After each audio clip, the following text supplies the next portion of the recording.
and then drop out because of EV Mox. But I'm happy you're with me. I got a hat on. This was handmade by Patty's Parlor's wife as part of the BarrowStein game that I took part in.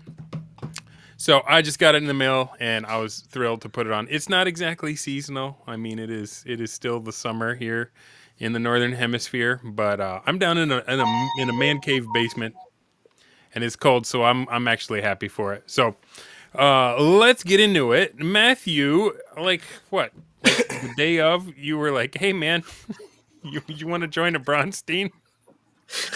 I was just like, Exactly. "Ah, I would love to, but I can't." A lot of family stuff going on this weekend. So I know nothing. Usually I know what's going on. Usually I've either played in the Steen or I've at least heard about it. I got nothing. All I know is you were running Barrows in Borderlands. And you got a who's who as far as who did show up to play. So I'm just going to shut up and let you take it away. Just tell us a little bit about the game, what the setup was, and then maybe we'll go around the room and everyone tell us a little bit about who you are, how you got roped into these shenanigans, and what your character's name was. We'll start with Matt. Yeah, so the BarrowStein, as we called it, it was sort of a last minute because we had originally planned for it to be a week from now, but because of scheduling, that did not go as according to plan. But it actually worked out great that it got moved up. We did get a lot of great folks to join. I did try to get you in, but I was like, I don't know if I can swing it. This is like, it was what, like a couple hours before the game started. You know, all So you got to do is say, "We're having a Bronstein. Do you want to come?" And I will immediately be crushed with FOMO. Like, I want to be there. I want to go to there. it was a good one. Basically, our main campaign world, we had one of the archmages of the Saria Sanctum, this wizard school, get arrested, and we needed his trial. So I said, you know what, this will be a good one for BarrowStein and BarrowStein, I should say. But yeah, we used Barrows and Borderlands, and then I supplanted some rules from the Barons of BarrowStein rule set and just sort of moshed them together so that they didn't need a referee or anything else for me to mitigate all combat, of which there was a lot of combat. But yeah, no, And it was this wasn't your first Bronstein, right? Like well, I played with you personally in Space Stein. right. Blue House Cat ran. What else? Had you done any other ones before then? Yeah, so Oh, I see. I also did Jay's the Imperial Stein, Oh yeah, and then yeah. and then I Hailsteinzer. also, yeah, Hailsteins are, and then I was also in David Wesley's game with Jay as Oh, well. so you were in actual Actual Bronstein. Brownstein, yeah, Brownstein. Brownstein. Brownstein. Hey, thanks for the buck ear trumpet. Appreciate the support, man. Woo! And but yeah, so I've been in a few of them so far. This was the first that most of these guys have ever done, though. Yeah. I think Jay was our only Brownstein veteran in the group. So, And when and you they got say a veteran, you brief mean he's intro. like put together and run several. Yes, yes, and that's why whenever I was messaging folks, I'm like, okay, I need at least one other person that has done this before. So I messaged you and Jay and a couple of the other guys that I knew from the bros and stuff. I was like, okay, one of you come join. But it went chaotic, but very fun. They did great. They did great, and they picked it up really fast. I mean, the moment I gave them their characters, and of course, they were flooding me with questions of how things run and stuff like that. But it was mainly just, hey, look, for the next couple hours, you're this guy, and really the only help I needed was, okay, here's the different voice channels in the Discord and stuff like that. Right What does it on. mean to go into the hallway first and then into a room? That kind of stuff. But yeah, I'll pass it around because these guys are the ones that got to play characters. All right, so Henry, you're next on my screen. Had you ever played a Bronstein before? Had you ever played Barrows and Borderlands before? And what was your character? Let's see. Before the aforementioned game of BarrowStein, I had not played it before. I played Xander, which was a Noxus Captain of the Guards, Okay. which in B&B terms meant that I was a non-magic user, and my secret mission was to kill everyone, but I didn't quite do that. But I nuked the gosh darnedness of the place. And I have played Barrows and Borderlands for about half a year now, actually. Okay. Yeah, it's been a little while. I'm right back onto the logo, aren't I? Yes, you are. Okay. Hey, I met Henry at the game. I met Henry at our game store, and he was just walking around getting cars. I was like, "Come play this game. Come join us." Come to the dark side. Alrighty. So, Wing Newt, you want to just try and say hi and make sure your audio's working? Damn it. Not hearing it if you are, but we'll keep going. We'll keep going clockwise around the screen. Jay, you're up next. Yeah, so I've played. Wait, stop. We moved around and you're not next anymore. Now it's Robert. Mr. Moose. Wait, shut up, Jay. Robert, you're up. Let's go. Oh, Lord. All right. So I am definitely a bit of a newer player when it comes, or like a bit of a newer comer when it comes to Barrows and Borderlands. I've actually only played, putting aside BarrowStein, only like 1 or 2 games in the universe. So as I say, I kind of skipped the frying pan and went straight in the fire because right as I was getting my feet under me in Barrows and Borderlands, I was like, what if we play this whole different game structure? So definitely first time for me. I actually played Azaran, which you may recognize. Yeah, that guy right there. A little. You're on the logo, bro. You're on the logo. There. Yeah, That's a flex. It was very interesting because not only was he unique in that he has a lot of significance to Barrows and Borderlands. I don't know how much you want me to get into how the game went right here. I'll try and keep it to the introduction, but safe to say, both me as a player and also me as a character were someone who was out of their depths.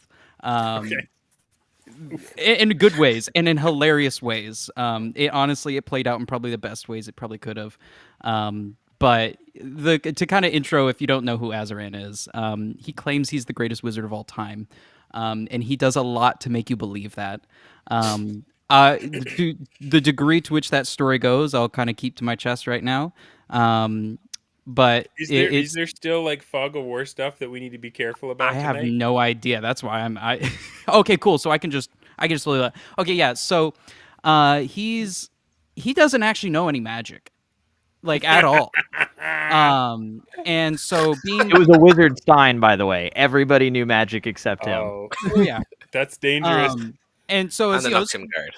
Oh yeah, that. But as far as everyone knew, quote unquote, I was magical. But it couldn't be further from the truth. And some of my goals were hilarious in comparison because it felt like a high schooler. Because 2 of them had to deal with rumors. And so I was sort of playing a social game while others were, how shall I put it, setting forth acts of violence the world has never seen before. All right, thanks, Robert. And Jay, it's your lucky day. Ultra American came in and put you back next. So I've been moved. Thanks for holding that thought. Yeah, so I've gotten to play the system once before, but I've never played in the setting.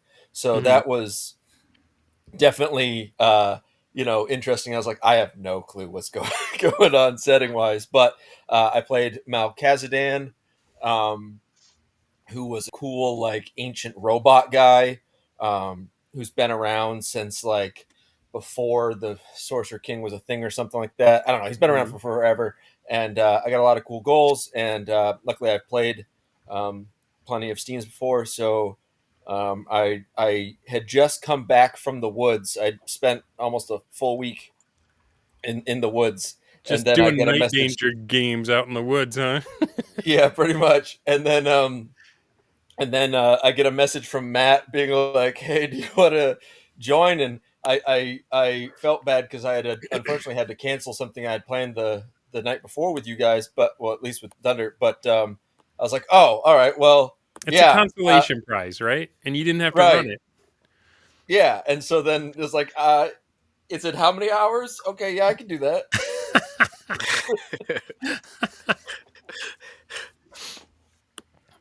All right. Well, continuing our, for now, clockwise tour, Ultra American TTRPGer is back with us. You didn't miss your slot, bro. So go ahead and tell us. First, Steen, who are you Uh, playing? First one for me, yes. After hearing about it from the bros for such a long time, getting to know you guys a little bit here and there, and then get to know Matthew and his what I call his high tapian ways, as I like to refer to it now. And yep, so this was my first what we dubbed our BarrowStein. That's BarrowStein, however you wish to pronounce it. And Yeah. I ended up playing two characters because my first one, Burfell, got blown up because So his funny. goal was mostly he was trying to gather like military might for his land that was like being attacked by raiding forces. But I also I was supposed to fight the guy that was also on trial. I go to fight his son instead. The guy sets me on fire with psionic powers, knocking me out. So I run to the courtyard where this bomb that I didn't know at the time was, and I'm unconscious there. I step away to go do something else. I come back and Matthew says, "Oh, by the way, your character exploded. I'm giving you a different one instead." So then I got to play Florian. So I go from this gritty giant buff soldier guy to basically a pretty boy.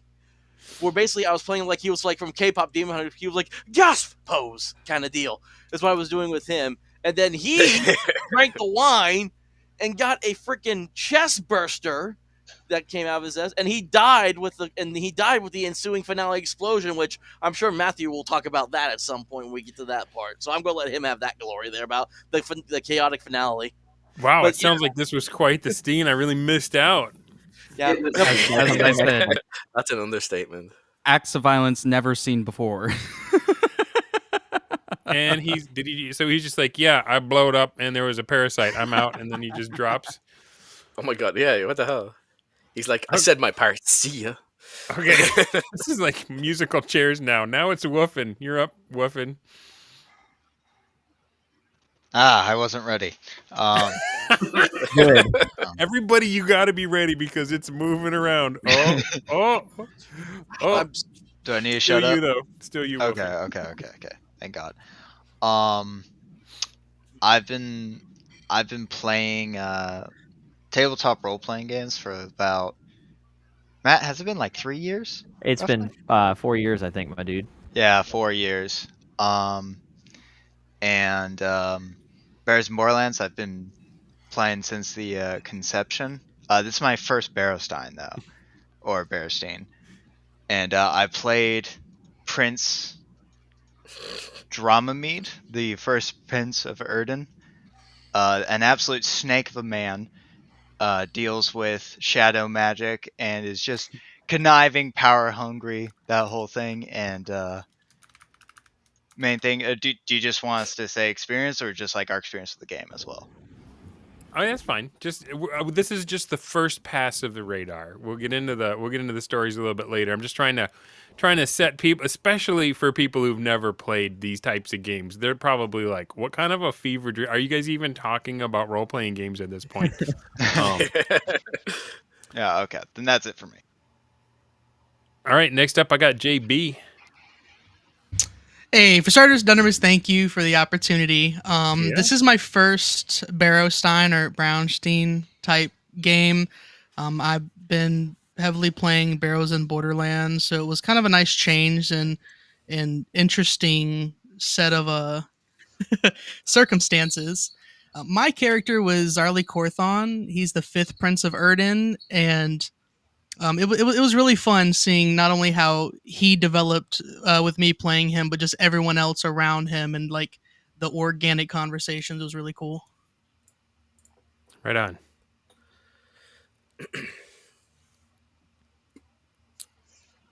All right, barring anyone else jumping on the screen, Did you get Fox? Kiaran, you're up. Yeah. And I'm probably So- still butchering your name, aren't I? Just say it one more time for me. Don't worry about it. Most people will never get able to say it right. It's Kieran anyway. So Kieran. All right, I'm sorry. there you go. Hey, It's just don't worry about it. I keep having these horrible vowel movements on camera. well, the thing is, depending where you are in the country, you're going to say my name completely differently. So that's the thing. There's like 4 ways of saying it. But yeah, this is my first Steen of any kind. I've only played Barrows and Borderlands solo, and mainly because I live in the other part of the world. So yeah, but I can tell you this: the Steen was probably one of my favorite gaming experience I've had in a long time. It was Nice. insane. So much chaos. Just at the beginning, it was kind of like trying to figure out what am I doing, and then you kind of after about half an hour or so, sort of eased into it. And I was playing. Let me get it up. Make sure I say it right. Zizzer. I know I say that wrong every time. I can't believe you got the name pronounced Sixth wrong. Prince. How could you? Of My fantasy Erden. names I brought up. How could you say them wrong? I know. Sorry. My real name never gets said right either. Yeah, I was playing the military leader of the entire country. So Nice. I had some goals. I knew pretty early on I wasn't going to get them done, so I started sort of doing other things to get my second goal sort of going in place. And we'll talk about that later, but I think it was very interesting, and it's going to have a major impact on the game world. Right on, man. But yeah, it was actually brilliant. Can we camp real quick on, for people that have never done this, for people that have maybe played conventional D&D or done some solo role playing, like what would you say, like how did you know this was going to be different? How long did it take for you to be like, okay, this is a different experience? And what would you say was the difference? Like how did it feel different and what made it so? Oh, I know. You want me to go or? Yeah, keep going. Yeah, so the difference is your character sheet is very limited. There's not a lot of stuff going on there. Like in this, we had might points, which we're going to use for pretty much everything for combat. We have a bit of gear. We get told what our casting level is. We have any armor, weapons, stuff like that. You're kind of given a premise of who your character is in the world, what they're going to be like, how you go about being them attitude-wise. In terms of actually doing things, we were rolling d6s, so 2d6 pretty much for everything. Yeah. And yeah, you're basically trying to embody the character. And if you want to cast a spell, do combat, you're going to be using your might points to then do the combat. If it's a spell, melee, it doesn't matter. Everything's through that. And their might is going to represent your health as well as your defensive points. It does everything. So if you attack more, you're going to be more open to being vulnerable. And yeah, so it's different, but it's very good. Yeah, it's kind of. I think it's very freeing because you don't feel like they're generally going to be one game only, from what I've heard from yourself and other times. And you can kind of do what you want, just try and embody the character a bit more and have fun and try and meet your goals as best as you can. But right yeah, on. I think it's very good. People should try it for sure. And Robert, you were about to say something. I stepped on your line. What were you going to say about the difference between regular role playing and this BarrowStein type stuff? So the vast majority of my role playing experience is not something like obviously a video game, obviously TTRPG. You have a chaperone. You have someone whose entire thing is guiding you through this experience that has been handcrafted, and in good and sometimes messy ways.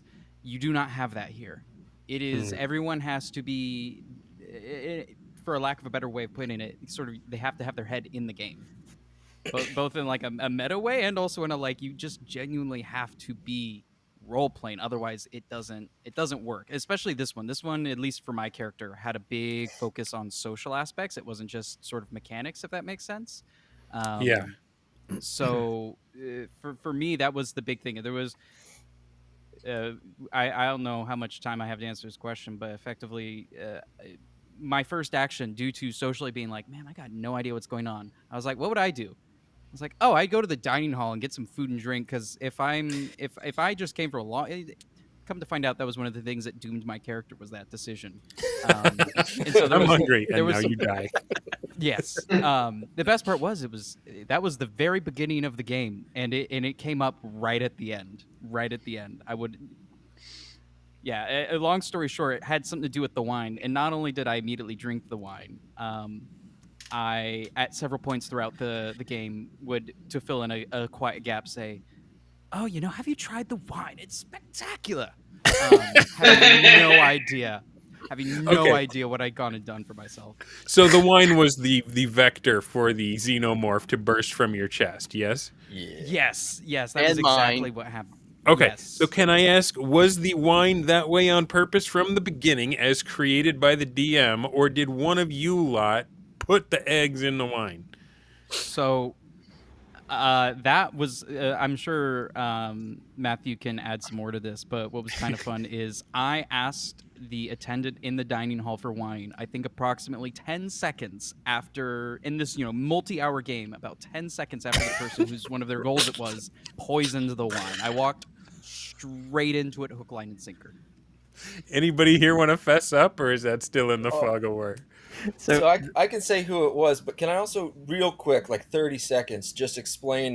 Looks like Michael Dale in the chat there. Just explain how the time frame of all this works, so they'll be able to follow along a little better. Right So on. there's no turns. It's not like a play by post or a board game or diplomacy like that. In a true like Wesley style, Braunstein style game, there's Discord channels, or if you're in person, there'd be labels in different rooms, and the ref just says go, and then you just inhabit the character and you just act everything out in real time. There's no like action mechanics or anything other than if you get in combat. But So yeah, if you get in combat, that's when everyone brings out their sheets, right? But in my experience, the sheet is like pretty much forgotten for most of the game while you are playing the other people in the Yeah. game. Like the And, way I would describe it, this just occurred to me while Robert was talking about the difference between a regular role-playing game session and a Braunstein like event. For me, it's like the difference between the first act and the middle of Jurassic Park, right? Like the curated experience where the DM is in complete control and is like making sure that you are on the path, and you're gonna see the little one with the fringe around his head, and then you're gonna see the Triceratops, and then we're gonna go over here. When you get into a Braunstein, you realize that the ref is probably the one who is most breathlessly behind everything that's going on of anyone there. And you cannot blame the ref for the stuff that's about to happen to you, because it is directly a result of all of the dinosaurs that have escaped their enclosures. And so it's a much different game. Well, if you're not ready for it, you're going to just blow up while you're in the bathroom or drink the wine and have a bad reaction. But like there is a mental shift that happens when you realize that you are up against someone who doesn't care if you get the ruby. You are up against a bunch of people who want it for themselves, and some of them may help you, and some of them may hinder you, and the last person to betray loses. Yep. During the game, this is my job as referee, was to go have a couple glasses of whiskey and eat a sandwich during the game. That was So I showed up understandable. occasionally just to make sure everybody wasn't like falling apart. But yeah, it's a very hands-off kind of game. I mean, you get your character and then you're just set free. Yeah. And then I come back at the end and say, all right, guys, bring it in. Where are we at? I've compared it to How to Host a Murder. It's like How to Host a Murder, but with a combat mechanic. Yes. Robert, you had your hand up. Were you about to say something? I was just about to say, part of it was the setting of this particular game, but it definitely felt, if you've ever watched a murder mystery movie, it was, it felt like that. You were a member of that. If you just got plopped into something like that, because you have no optics onto anything other than the room you're in, and anything you hear about what happened in another room is exactly that. He said, she said. Yeah. And maybe some evidence somewhere. and so it unlocks a very big social aspect that is not like it just puts a huge magnifying glass on it. It's really fun. Morgan says, "Not gonna lie, I was seriously about to sick one of my characters on all of y'all if Geharoth was killed." Yeah, that's my fiance. Joroth is her favorite character, and I threw a bunch of player characters that have existed, some of which for many years, into this that just let people take over. I'm like, they die. Let's see what happens. Yeah. But yeah, you guys would have had a very mad fiance had y'all let Joroth die. But in All right, Ultra, you had your hand up. Yeah, let me try to say something before my computer decides to try to kick me off and back on again. So my two characters I had were like nothing compared to what everyone else had. Like Burfell, he was just there to take the vote and try to gain some military. And I started off with being diplomatic, like, oh brother sorcerer, I need your military men to save my land. Oh, you brother, you have a staff of power. I must require that from you. So I was being very diplomatic. But then I was supposed to fight Groth in a wizard duel, and he kept on denying me. So the son, who was also a player character in the game, took his place. And by all means, I should have had it in the bag. And then he sets me on fire with psionics. Welcome to BarrowStein. And Wingnewt points out, and a mad uncle. Don't forget the mad uncle. Oh yeah, the mad demon uncle. Yeah. Oh, and then oh my God. to quote Wesley on this whole thing, it is multiple independent actors operating against each other's interest under a fog of war. So all of you had definition. Yep, and everyone had goals that conflicted with each other, some of which y'all had goals that met up with each other. I mean, but really the game was thrown together by you guys. I had just put things on the sheets and gave you guys a quick primer. And the main thing I learned, though, from the other BarrowSteins is that you can't plan anything if you're the referee. The moment you let them out of the gate, that's the only time you get it. I think we had one where, Jay, it was yours with the chariot race that you were hoping for, and then we murdered the high priest of the high priest. Yeah, yeah I mean, that was just a very teachable moment. That was you cannot plan anything past maybe 10 minutes. Yeah, if you want something to happen, you say, all right, while you're on your way to the chariot race. Yeah, right. I would have been way more involved in that one had my house not tried to burn down on me. But before we get too far past it, I do want to bring out Patty's Parlor's comment. He says, it's amazing how much fun people are having with PvP scenarios after we've all been brainwashed into thinking that was not only improper, but by some unwritten rule, verboten. So, how do you guys handle that? Usually when you say D&D, you want PvP, everyone rolls their eyes and goes, oh, not that guy. Don't be the guy who brings PvP and ruins the story. So please, fill me in. How is it that PvP becomes the story? How is it you guys seem to actually be enjoying this? Why is Ultra American TTRPG smiling as he tells me about his two wasted characters? Can I answer that question really quick? Be my guest before it kicks you. So yeah, it's because it's the dice roll. It's the rolls that end up basically telling the story. Because like literally while the magic duel I had was going on with the son of the guy on trial, everyone suddenly came in and they're like watching this happen. They're giving their commenting. They're trying to see if they can do anything, which they find out they can't. And then it just and that was when again I thought I had it because I cast Hold Person on the dude. I like put my spear to his chest and I'm telling him just submit. I don't want to hurt you anymore. He sets me on fire. I run off, and so we have multiple like room voice channels. So I go from the magic duel to the hallway to the courtyard, throw myself into the fountain. Another player drags me out and just leaves me there unconscious. And then you blew up. And then I blew up. Yeah. And you had a good time with that one, yeah. And then, but what was better was when I brought in the second character. This is where it kind of gets into science fantasy because he was like a streamer. He had this floating eye that would record everything he did, and like basically it would like show it off to the world.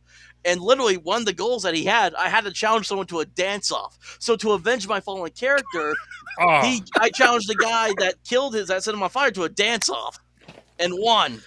guys, we just got the definition of a BarrowStein. Multiple independent actors operating in conflict under a fog of war.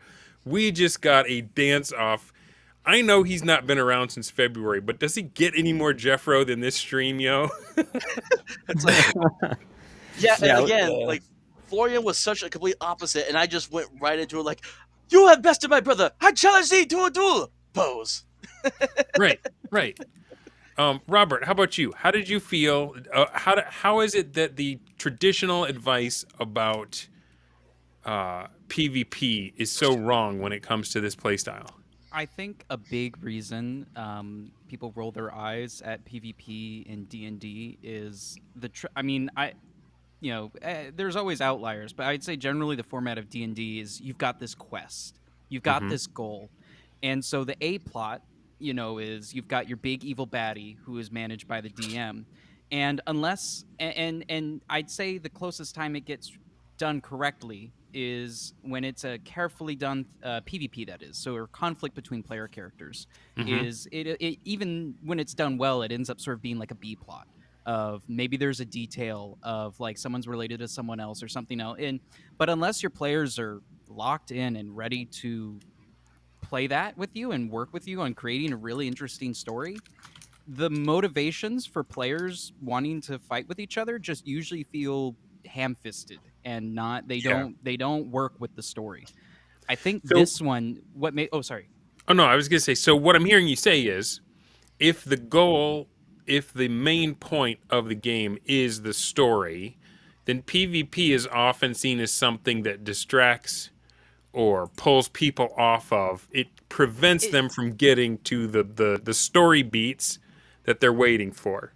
I think it comes down to a little bit more, I'd say, because not quite. I'd say that's not quite how I'm thinking of it. Okay. It's more like if you're playing an MMO, you have quests and they have clear objectives, and you are playing the quest. And unless your characters are coming in and think that conflict between characters are interesting, they're going to look at they might initially, I mean, it's not wrong, look at your campaign like, oh, this is a quest with clear objectives. I must, do these things. And, conflict between the party may be interesting, but it doesn't get me any closer to that. So I'm just going to, not entertain it or not yes and it in the ways that would make it interesting. Yeah. See, I have a different perspective on it because most of our group too, we've pretty much only played old school games for the past few years, and so I am very antithetical to the idea of story. So anytime anytime characters can kill each other, maim each other, steal from them, who cares? I did have one person though that brought up a good point with it's not that the story was like what we were trying to do in the game. It's the memory of the game, like when we're telling it to other people. That can be a story because you're sitting there going, and then we did this and this and this and this. But in the actual game, like I said, I planned the opening, and then my notes for the rest of the game were call it at 4 hours. So perhaps PvP is bad is true for the type of game that values story above all else. I was going to say the cherry on top to what I was thinking was more so when we came into this story, the primer, the reason everyone was coming here, and the fact that pretty much every single character within this story was a player character. So every interaction in some way was PvP. Because again, actors against each other. It wasn't that PvP. I guess the comparison, what makes it different, is this setting lends itself because it is inherent. It is inherent. Players will have to battle each other, if not actually, as in like a duel, their wit socially in a conversation, strategically. There's friction there that makes things interesting. And I think the big difference there, when I kind of rambled about the traditional D&D, is with that, the setting does not inherently by default give you that friction between characters that can make PvP just naturally super interesting. It has to be executed. It's not inherent to the format. It sounds like, and forgive me if I'm putting words in anybody's mouth, when you show up for one of these, you quickly realize that you are not the main character. And normally you'd think that would be off-putting for people who are used to getting Spock Kirk energy to all of a sudden be in like a Game of Thrones. Like, why is it more exciting to realize I have no plot armor, nobody around me is pulling any punches? Why does that seem to focus the mind more than punt you out of it? Fox off, you look like you've got something to say on that. Yeah, like what you're saying there.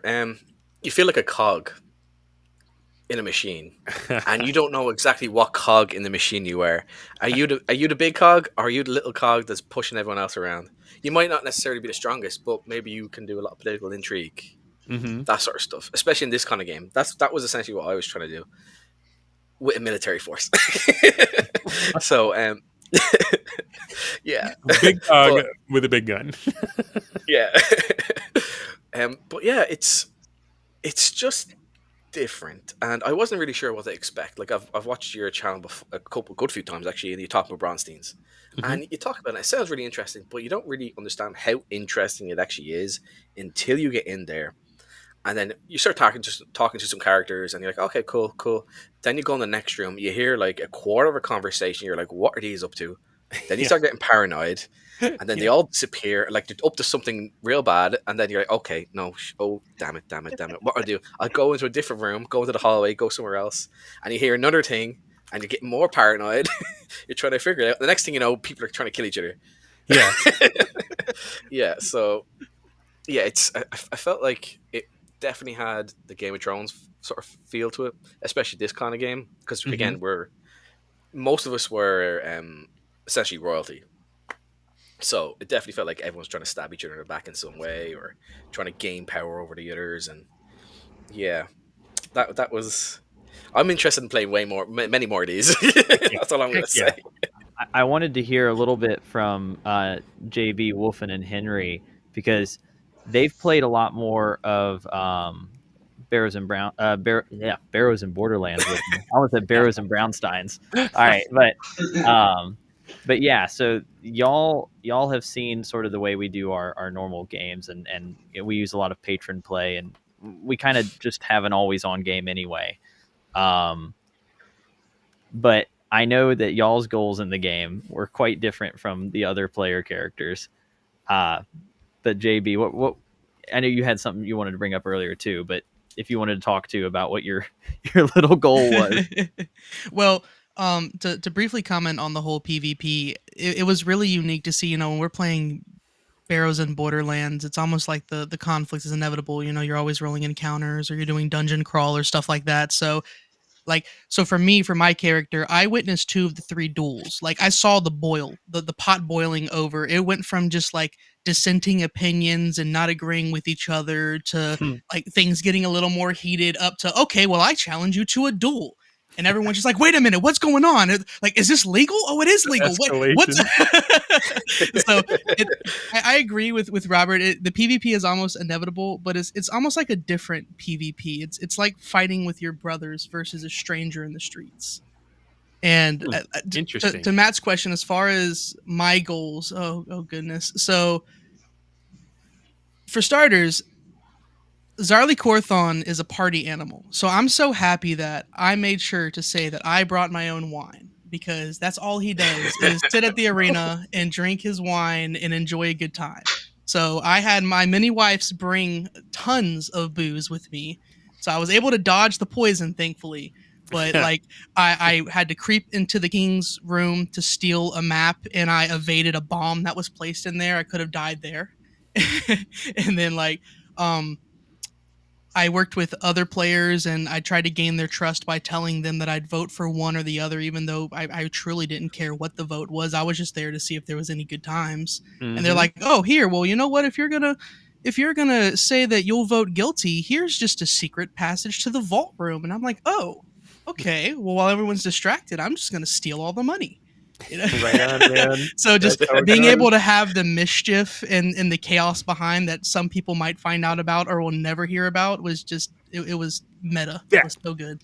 That is something you do not get in standard. You do not get the duper's delight. Yeah, while your character was party animaling it up, he had sent his character's 3 wives into the treasure room, and they were slowly bringing gold out throughout the whole BarrowStein. Care to That's share the number? amazing. Care to share the number of your loot, your bounty? Yeah, how much gold did you get out of there with? 500 million.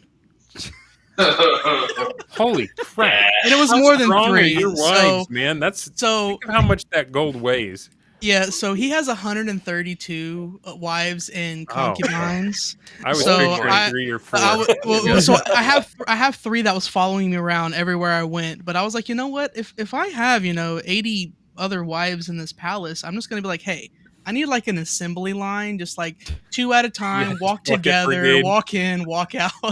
And they're all smiling because they know they're spending that cash, right? Yeah, what I don't realize is I'm not going to see any of it. Yeah, that's right. It's like, all right, King Solomon. All right, I want to catch up since he's not able to be on here with us. I'm just going to do a string of wing newt comments. He says, "I need to talk about Randall." God. Oh, that little. Yeah, Randall. I wish you could come on. It was here and talk Randall about that started the whole thing off, wasn't it? Yeah, he says, was "Well, the Michael, smoking gun. We were all summoned to trial Gehorth, who was accused of necromancy.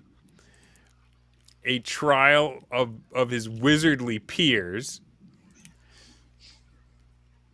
And you want to know who blew him up? He. Yep. Onto the topic that we've been on. PvP was amazing. My goal was to somehow kill 2 others. And around there, Brian Renninger, a.k.a. Fluid the Druid, started agreeing with Matt Tapp, said, the key is to realize that like the famous spoon, there is no plot. Yes, story is bunk. I think, oh, Lord. I really wish he could talk more about Randall, because especially me and him had some hilarious interactions. It sounds like he might be 10 minutes away from being able to join. So hopefully that happens. But share what you can or what that made you think of. Oh, God. He put it so much better than me, because put it to this way. He had... I want to try and preserve as much thunder for him. I don't want to steal it all. All right. Okay. So I'll keep it brief, but he did a lot of conniving in terms of how he played his character and sort of how he portrayed himself. Mm-hmm. That made, and I'm going to keep this very vague, that made his reveal to what I'll say is his true nature at the end all the more exhilarating to witness. Do you guys hear the words that are being used to describe this game? Exhilarating. I will say this. I think I probably had the biggest shot, like the biggest roller coaster ride at the end of the game, because some people are divulging more of their goals. The hardest goal I had was one of dealing with, oh God, I forget. It was the 8th Prince. The 8th Prince. Effectively, I believe Randall. Yeah. Randall. Was taking care of him. And I had to silence him, effectively. And in a way, it kind of took care of itself. And so there was that. There was, oh Lord, there was a couple of others. And I also, I won't lie, I'm mixing up a little bit of people and their characters a little bit too, because I think it gets easy to do that. Yeah. Yeah, because Randall, was he the 8th or the 13th Prince? No, so there was Randall, who was Wing, and then there was Bandle Geth, who was the one you were meant to silence. Right, Randall, yeah, Randall and Bandle. Yep. Yeah. And so, I got Bandle for you. Yeah. There were some really fun interactions there where he clocked me immediately, but none of his goals lined up with exposing me.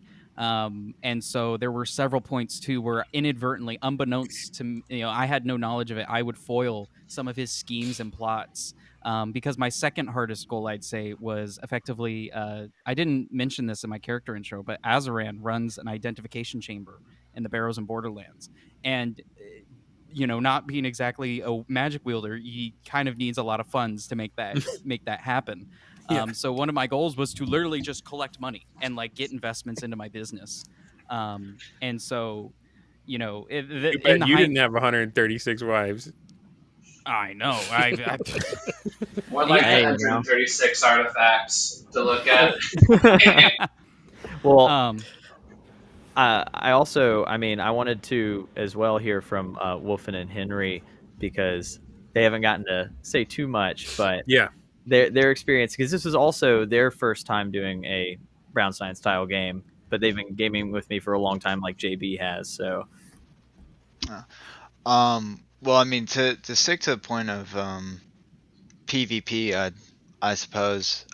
I think one thing that really allowed BarrowStein to work so well is because the description of your character is one simple, and then you have those 3 goals. It makes it so your RP is simple. And I think there's a weird thing where because we're not given descriptions of everyone else, you're not thinking too hard about what the other person is doing. So inherently it's all low stakes.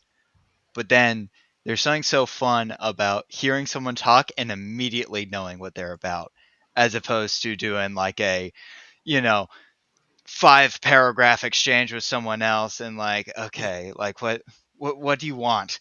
Right? Like there's this kind of like, okay, I have to go, I have to go, I have to go. So I think it has that kind of quality, which Yeah. is everything's much simpler, so you can actually get to some fun events. I will say, I went easy on you guys with the character descriptions. David Wesley's character description he gave me was 5 pages long. Yeah, mine, and I was just a student, was 3.5. Yeah. So Yeah. I was like mayor, and not only did I have all my descriptions, but I had like advertisement flyers. I had Oh, the man. song of the French Revolution in 2 languages, and it was Oh a whole my. thing. I want to quickly wow. add a quick something to what Wolfen said. The opening your mouth and immediately knowing what someone's about. That was actually one of the interactions me and Randall had, where immediately there was the first thing we were dumped into was like walking up to the palace effectively, and so on the road I happened to be walking with him, and I just start chatting, and one of my goals was finding out, you know, who's spreading rumors that I don't know magic or that I'm not a magic being. Yeah, And that was yeah. one of the first things I opened my mouth about, and sort of was just like, hey, I've been hearing this nasty rumors around the brothers. Something about me not being able to use magic. And he told me after the fact, he was like, yeah, I clocked that immediately, that you were a non-magic user. Like right off the get-go, and and then as he witnessed more of my interactions of the like, oh, you shouldn't be here. I think there's also that like quality of, because everyone's goals were so different, there were so many times in the session, like Hunter's or Ultra American TTRPGer, his character blowing up the middle hallway, like I'm trying to plan this conniving scheme to fake a duel with one of the other players, and then just randomly a servant walks in, there's been an explosion and your brother is dead. And Yeah, because I became the accidental one of 2 of the one that the guy had to kill, all by accident. I He blew wasn't up, you supposed to be say? there. And Oh, He yes. blew up? I also wanted to add too, because I know we brought up a little earlier, but just again for some of the folks that, because it still sounds like a fever dream if you don't know what we're talking about a little bit, but the easiest way to put the setup of it was, like Jay said, we've got multiple channels that are the different rooms. You get a character that has a brief description of who you are and what your goals are, and the rule system, like Dunder was saying, kind of takes a back seat unless combat comes up. Yeah. I know in David's game, nobody knows the rules at all. There is nothing on your sheet about rules or like how much damage you deal with a weapon or anything like that. And then each person acts towards their goals until they get to the end, and the end is really just when the referee says, "Hey guys, we've been playing the game too long." Or you're all dead, so we have to end it, you know. So Okay, so we are getting to a question that Michael Dale had earlier on in the chat. What was the setup like for this particular game When the starting gun fired, what, if anything, did the players actually know? So here's what they knew. I gave them, in addition to their characters, a little sheet that said what, when, how, why on Mm-hmm. it.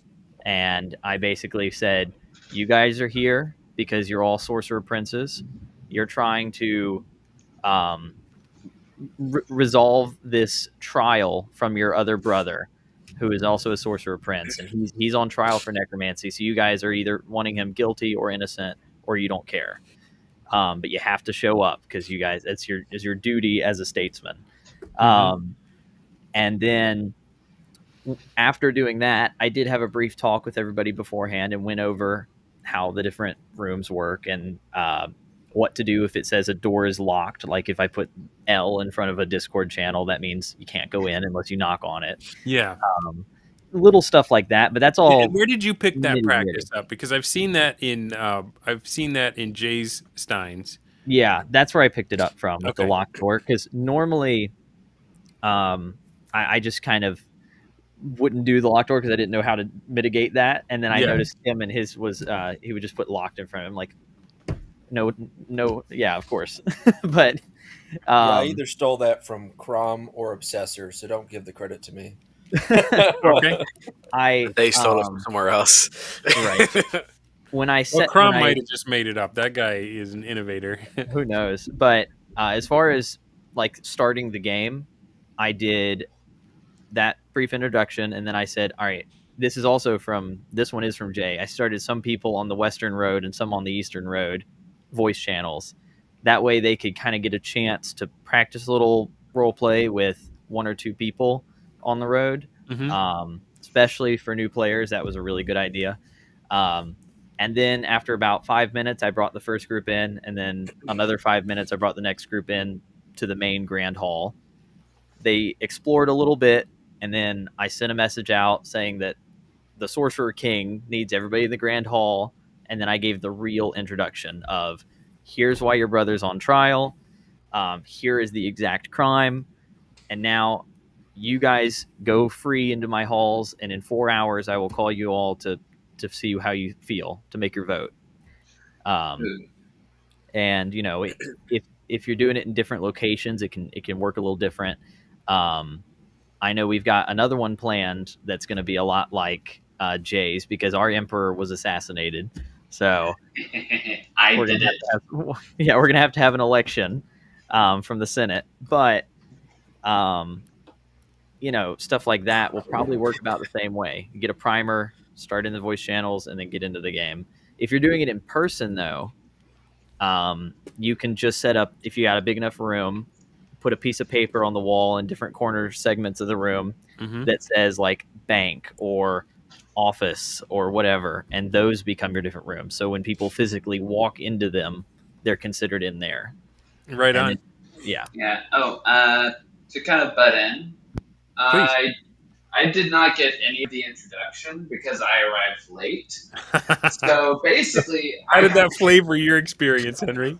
Oh, it flavored it all right. My sheet said the 3 objectives are basically,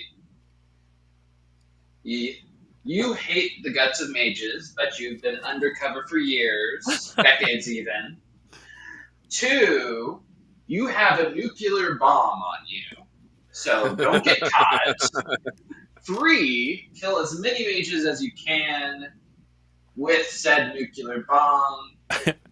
Is it a BarrowStein if there's not a nuke? That's what I really want. And it was like a mini nuke, like in Fallout, but still, it was nuclear based. Oh yes.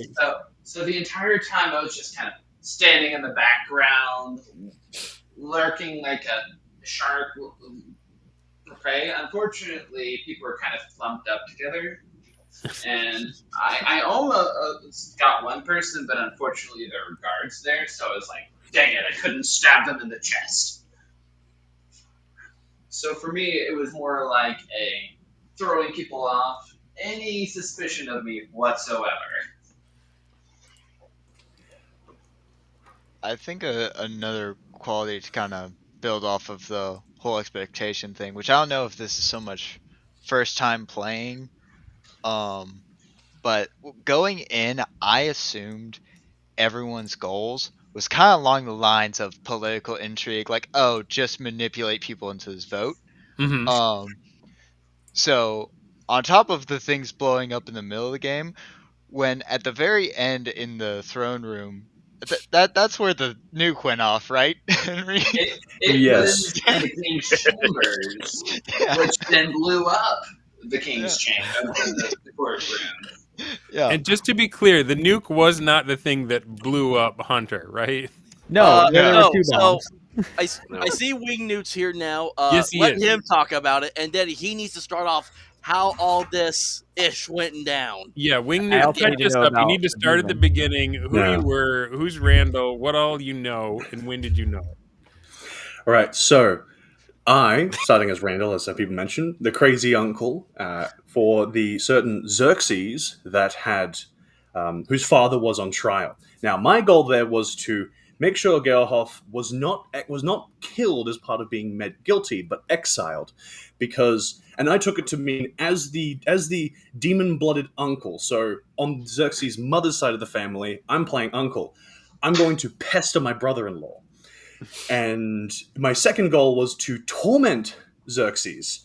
And by tormenting, and as Matthew mentioned about the whole like letting things go after the first 10 minutes, I took it initially to be everyone is super suspicious of Xerxes, who has immunity of being a necromancer, while his father's on trial for being a necromancer. Very awkward situation there. But I took it to be being nice, because Xerxes must be super paranoid that all of his equal-powered peers, aside from one zero caster level, we're all gunning for him in certain ways. And it turned to be an uncle-nephew situation where I'm actually a demon-blooded person, son of Moloch in a 12-year-old's body. Oh my So I played the innocent, creepy child. But I took a little bit of liberty going, I'm part of a group of majorcratic supremacists. I'm going to be a weird child, even if I wasn't demon-blooded. So I played up that a lot. And to quickly skip into the next one, I'm the one who set up the bomb for 40 minutes in the courtyard, not expecting anyone to be there. Well, expecting someone to be there eventually. And it turned out to be Hunter's first character. And it was almost... I think it was Henry's, the robot with the nuke. It was almost his, but Matthew saw it. But I just left. He was saved because I went to the bathroom and didn't see him in the room. Yeah, just mere seconds later. Bathroom is the dangerous place to go. That's when everyone blows up. Yeah, because again, I stepped away, came back, and Matthew's like, Burfle's blown up. I'm giving you a new character. Yeah. Oh, and I poisoned the wine, unbeknownst to me, the whole chestburster thing. So it was like, wow, if someone didn't die from chestburster, the extra poison probably had a little bit of a kick to it. So you were behind both of Ultra's deaths.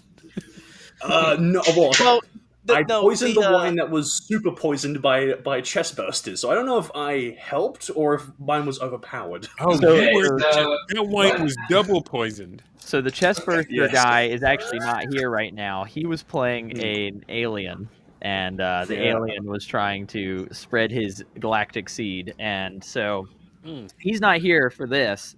But towards the end, I made sure to just say who drank wine that they didn't bring with them, and immediately Robert's over here like, "Oh, I did it, I drank it." I'm like, "Okay." Yeah, because every time Robert mentioned the wine, in fact, it was like, this is really good wine. I'm getting free crap here. This is awesome. And just before that event, Robert went, Randall, you should try wine eventually. Yeah, Robert was like, you should try wine eventually. Oh, man. And I think he even gave you a specific recommendation, I think. A specific recommendation to start out, because I went, it's too bitter for me. I prefer ciders and sweet drinks as a 12-year-old demon child. And now, in the actual event, Matthew mentioned to me on the side, hey, so you know your items. And I went, yeah. The bomb that I've used, the poison I've used, the dagger that I probably won't get off, and the demon summoning scroll. He went, do you want to drop it in the throne room? I was like, sure, let's go about that, because, and it turns out, just to gloss over the deep part of mechanics, Most people have like a caster level ranging between 0, Mhm. Robert, but like high levels like 9, 10. I was at 12. I was potentially the highest level casting, and I had used no spells or rarely any spells. Huh. So I summon the demon. He's loyal to me. Matthew makes it my father Moloch. Um, I didn't expect it. It was just a demon summoning scroll, and I was like, let's bring some chaos to this as I escape because suspicions abound. And turns out to be my dad. I think you also just My rolled that character's good. I dead, think you had to please. roll that, and I think you managed to. Yeah. Yeah, I got a 10, yeah, on a 2d6. I'm gonna call my daddy on you. Yeah. Exactly what happened.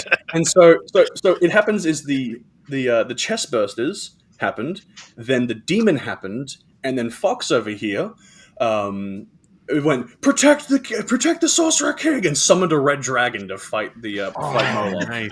Gosh, I don't remember who summoned the dragon in the fight. Yeah, there's a bit of setup before that as well I had to do, but everything happened. Red Dragon gets summoned to fight Moloch in the throne room where all the rest of this crap's going down. Yeah, I failed to. And Jay. Oh, sorry. I'll finish up by saying Jay cracked open his chest, revealing a nuclear power bomb, which almost mutated a couple of us, but didn't. Yeah. And then I flew away, going, see you later, nephew. And now, Xerxes was like, wait, hold on a second. That 12-year-old's my uncle. A fun fact, though, that I think some people forgot is that up to the point where my nuke went off, no one besides the one guy who got executed died in there. My bomb was the final straw. It was like, okay, these people were too low, and it just brought them all the way down to 0. Proudest moment of my life, let me tell you. Oh yeah. Yeah, so it was near the end, around probably like 9:50. I messaged Matt, and I know we still have to do the vote. That was one of the big things, the vote on guilty or whatever. I know it's one of the big things last, and it was also one of my character's goals, so I wanted to do it. But I messaged Matt. I'm like, hey, meet me in Needs Ref when you get a chance, because like I could just feel it. Having been in enough of these, I was like, oh my goodness, the amount that is about to pop off once we have that vote, I can feel it. Like it's tingling. Your instinct, we're not even your there. Spider sense was tingling. Yeah, my Steiner senses were tingling. Steiner. And I love it. And I just knew it, so I asked Matt a couple clarifying questions, about the for the safety of the Sorcerer King because of one of my goals and whatnot. But I one thing before we get off me, I do want to give props to Wing, because one of my goals was to find the traitor.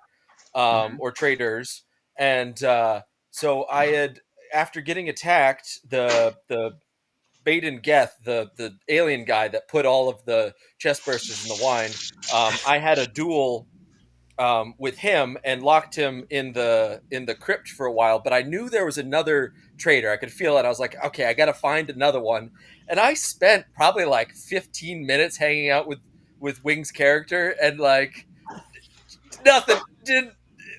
He got right over me. So props to him. Right on, Wing. My pleasure. My And pleasure. Jay will also interview my character and say, we have to protect the king together. And I'm like, totes, man. Let's not I forget don't protect him. My goals was just to.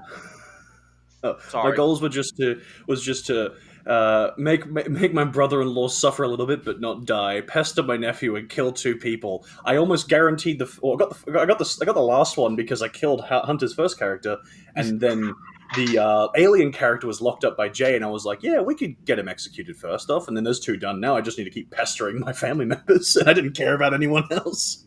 Right on. And JB, you were going to add something there a minute Yeah. ago. And I didn't tell y'all this because I guess I was still putting pieces together after the game, but I didn't realize how much I was left out of the loop because I stood courtside for 2 of those duels. I left when Hunter's character was dueling Xerxes towards the very end when he was succumbing, because my character's like, oh, I've seen this in the arenas before. He's gonna kneel, whatever. 2 minutes go by, and I get an alert in the room. One of the players comes into the room, and he's like, "Xerxes just set him on fire!" Da da da da da. And then, like 5 or 10 minutes later, I hear that he blew up. So for the entire game, I'm telling Xerxes how he's such a jerk and he's terrible, and he just needs to like go die because I thought he just killed this man for nothing. Come to find out that a bomb blew up because he went to go splash in the fountain to get off the flames and had to use the bathroom. Yeah. And the best part is, I tried to get everyone into the courtyard when the timer was ticking down for like the last 2 minutes, but Robert over here kept dragging everyone like, wait, no, I need money. Guys, let's invest in my business. Guys, I've got this business pitch. I offer 5% equity in my business for your investment. Away from the business pitch. I completely missed that part. There's too much going on all the time. You're off in a different room. But I was like, if I push it too much, people will know something suspicious about me when the bomb goes off. So I was like, I'm not going to push it. There's like literally half a minute left. I'm just going to let him babble. The funny thing. Oh, go ahead. I was gonna say, I think the best part is you did it really well, and the best way I could describe it is imagine we were all sitting in a room, and there's like 6 people in this room, and someone bursts in and goes, "Something happened. Let's go out and check." Effectively, these people were already getting up out of their seats, and I said, "Now wait just a second, gentlemen. Wait just a second before you leave. I have a proposition." completely unbeknownst. Just outright forward, because I think Wing, you said it was like 2 times you tried, and you just said like, "I gotta drop it." Is that what you were gonna say, Woofin? It was basically that. I mean, what I was gonna say to Wing was, you probably could have pushed it, because I think because everyone's so hyper fixated on my goals or on their goals, like there's this thing of just ignore anything that doesn't have to do with your goal. So if you're like, oh, really, go to the courtyard, guys, there's something there, I would probably just been like, listen, I'm trying to get Azaran's vote. All right, go away, little brother. Well, I'll also add the next BarrowStein style game, the next BarrowStein that we're going to be running, is going to be using Jay's house rules, because it'll be in a magicless society. So who knows? Maybe it'll be less chaotic. I think that we'll have a BarrowStein with 0 chaos. What do you think, guys? Yeah,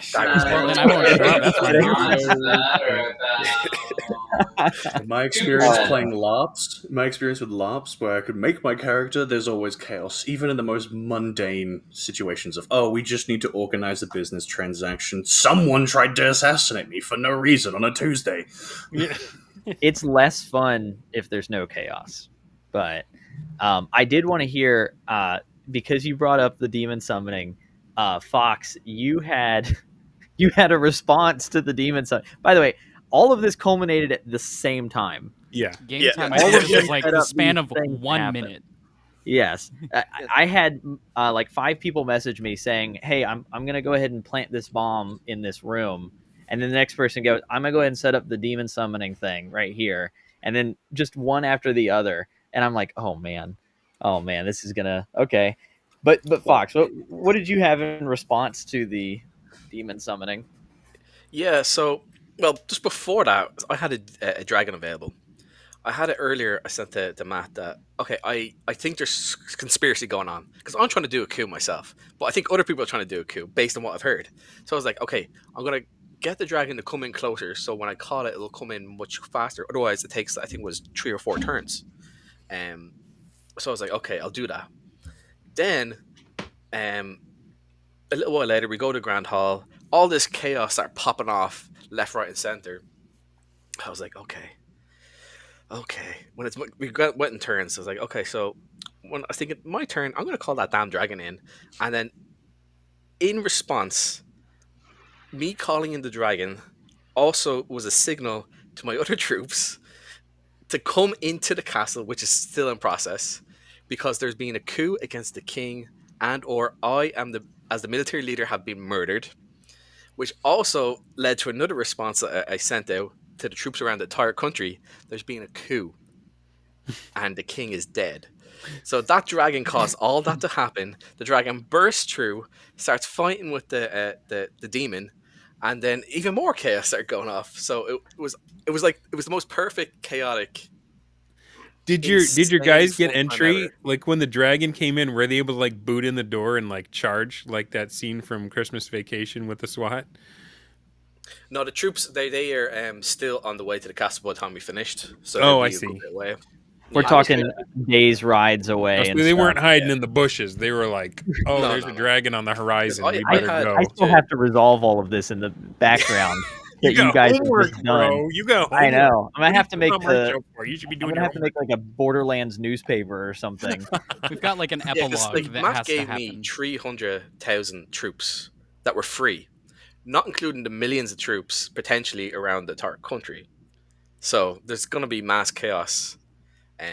So I'm sorry All right, no, for causing Matthew like let's all jump this on this hell. for a bit though, because I feel like this is the difference between the way the BarrowSR approaches these Braunstein style games and actual Braunstein.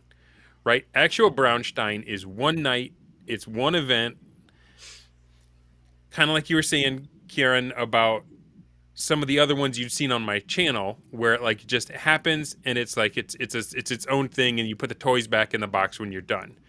But what we're talking about here is going to have ramifications on Matthew's ongoing campaign, and the same thing for Jay. His Braunsteins were not a one-off. They weren't the parlor game for itself.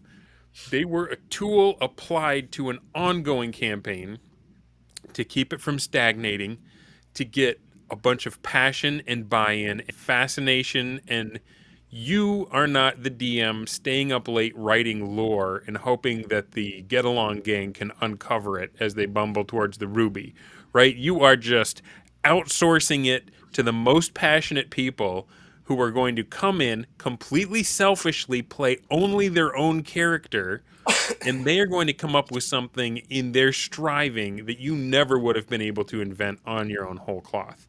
So talk to me a little bit about how does this factor into an ongoing campaign as opposed to the original Braunstein that you both played, and where it was like, okay, no, the next time we play this, we start over. You're going to be back in prison as a student and all that. Yeah. Jay first, and then Matthew.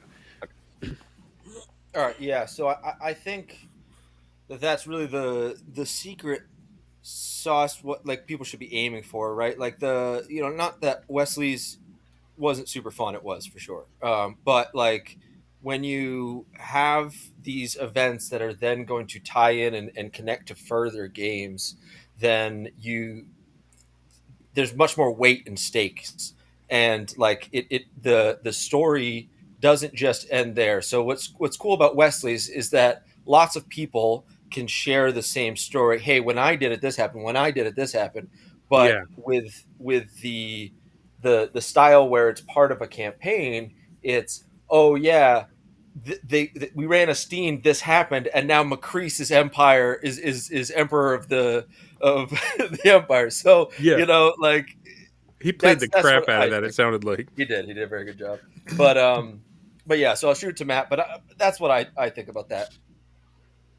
Yeah, I agree. I mean, so we've been using a bunch of different games for a little while. We actually call it the game of games in our core campaign because we somehow tie everything back to it. We were talking in the Discord earlier about some of like the portals in my world that go to different places, and like, you hop on a spaceship in my world, you fly down a little bit and you'll be at planet Eris, and then we're playing in that setting. Or you fly around Saturn and Hyperborea's floating there and stuff. To hop in a time machine, go before the end of the world, and now you're playing Traveler. Like we play all these different role-playing games. We also play a bunch of different board games in it as well. So we'll use like the dungeon board game. I'll set them up before we play our conventional games, and they can say, okay, well, I'm using my character in this one, and then they can leave the board game with the money that they got, the treasure, and Cool. they can add it to their character sheet. Or was he okay? Harmony Ginger's favorite, the Cosmic Encounters. We actually did that to represent the alien factions up in the stars. Cosmic Encounterstein when? Right. And then just all the other, like, okay, Vic Dorso's game, the Cutthroats and Thieves, that he's got, little card game. We use that one to represent like the Thieves Guild in the world, so the different Thieves Guild factions. But and BarrowStein style games are now just another part of adding to that world. And so later on, this world that's been worked on for so long, people can get in, and all the lore is there, all the history is there, but it was made by the players that acted it out. Yeah, So it wasn't a trunk novel. it From happened because it happened. Yeah, it happened because it happened. I love that. And this gets to a question Michael Dale asked a while ago. Let me get back up to it. And I feel like it was answered in the chat, but I also want my viewers or my listeners who are driving right now or doing a spreadsheet or something like that, I want them to hear the answer to this. So that's not the one. Where is it? The one where he asked about the setup? The one where he asked about the characters. Was it randomly assigned? That kind of thing. Come on, I'm bad at this. I'm really bad at this. Yeah, here we go. Michael Dale asks, were the roles given out purely at random, or did certain people get certain roles based on their known personalities and or max shenanigans? So I did give out some of the roles at random, because we did have some people that joined later, or it was like, yeah, here's a character, especially like when Ultra American's character died. I was like, from the stack, here you go. You burned up and then you blew up. Here's a new guy. Exactly. But there were some that I was like, I bet they'd have fun with this one. Or because all the characters were already there beforehand. Like I said, a lot of them were also campaign characters that have been played before years ago. Did you hand any players' characters off to someone else to run them for the evening? I did not. I did not do that. But I did. I think you handed off your own character, like from years ago. Azaran was my own character, and Joroth were my own character. And then, actually, that's not true. Florian was someone's character. Mm-hmm. But they said specifically that this person could be handed off. So they are upset now that you've killed their character, but it's okay. You know what, though? That was like one of the most crazy role-playing experiences I ever had, was when Jeffro was pitting the guys that were playing on Discord against his in-person group, and I had to tell him what my gnome illusionist thief was going to try to do to steal the eggs from the guys that were hell-bent on protecting them. And I realized I've got to tell him a plan, and then I got to trust him as DM to run my character's plan against an in-game session party of 5 or 6. I was like, my guy's toast. I've just got to... It was my favorite character I'd ever played at that point. I was like, I've just got to hold him with an open hand. And I feel like if you can do that, you can set yourself up for these experiences that nobody else gets. Yeah. And he was texting me in situation while it was happening. Of course, my plan went sideways. They were freaking out. And I was just texting him in real time what I was trying to do to redeem my side of the situation. Total PvP.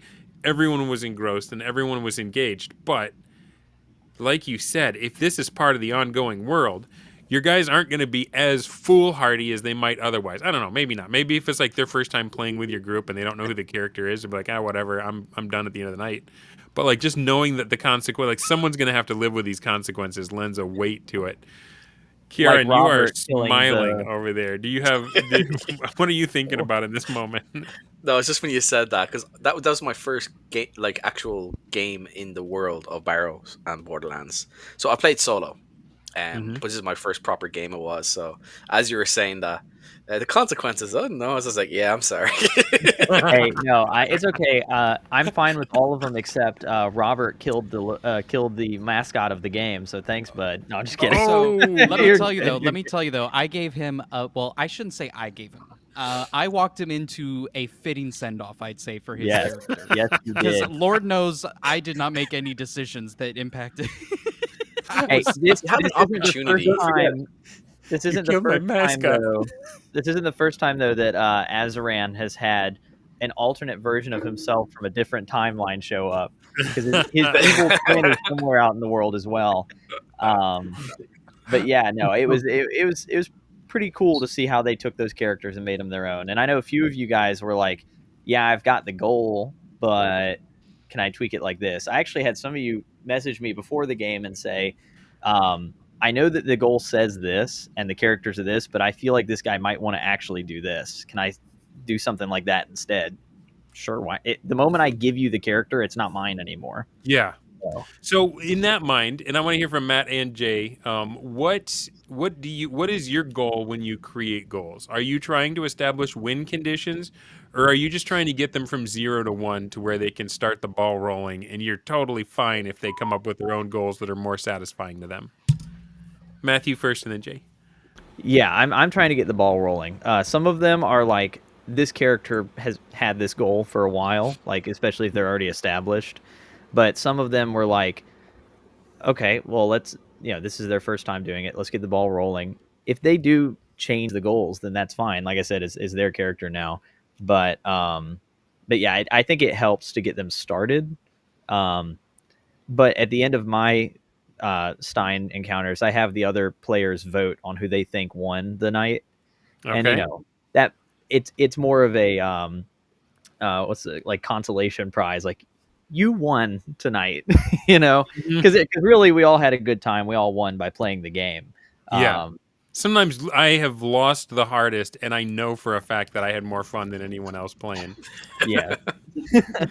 I was going to say with Robert. First off, we can rebuild him, but also, got every single one of his goals and then died at the very end, sliding in, exploding, gore everywhere. I have to, if we have a chance during this call, I have to tell the story because to steal a little bit of Wings Thunder. In theory, I was technically one of the players who won, even though I was the one who most dramatically died. Well, I wouldn't say most dramatically died. Had one of the many dramatic deaths. Yeah, sounds like there were quite a few to go around. They voted for you and Baron's character. Baron was trying to get on earlier, but his phone's acting up. But he was the one. He was the one on trial, but they voted for him because he did such a good job role playing. And Azran, I think you just brightened everybody's day with how crazy your character was. So yeah, I feel like I missed opportunities not screenshotting some of the faces that Robert made as he discovered his chest ripped open and then a demon spawned and everyone's like, it's pandemonium broke out in the most magical and beautiful way. If I may, it was pure bliss. If I may have a few minutes of your time, I feel like because we've mentioned it so much now. Let's go there. Do it, man. The floor is yours. You've got the center square energy right now. We have all the puzzle pieces of what went down at this finale. We have a demon who just rocked up.